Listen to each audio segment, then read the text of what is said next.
Stavit ćemo danas salatu od kuvane cvekle. Stavili smo cveklu kuvati, kuvala se pola sata, sad ćemo je odcediti, očistiti i na rende ćemo naribati.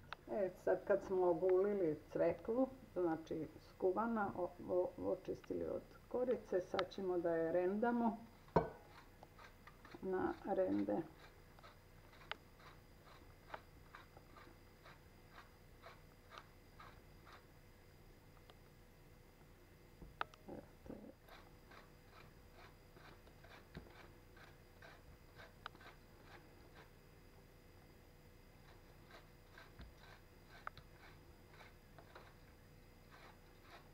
Kad smo narendali cveklu, sad ćemo da usipamo sol. Tu smo stavili jednu veliku supenu kašiku soli.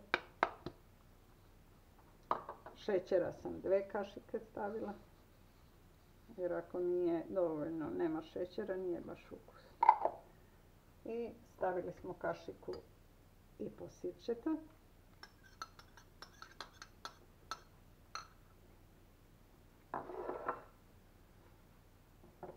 I 2 kašike ulja, 3.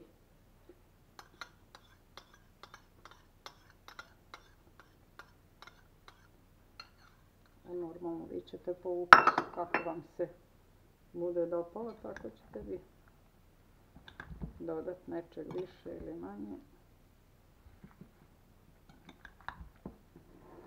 Cvekla je mnogo ukusnija kad odstoji malo, kad upije sve te sastojke, jasno onda možete onda da vidite da li nešto treba vi da dodate.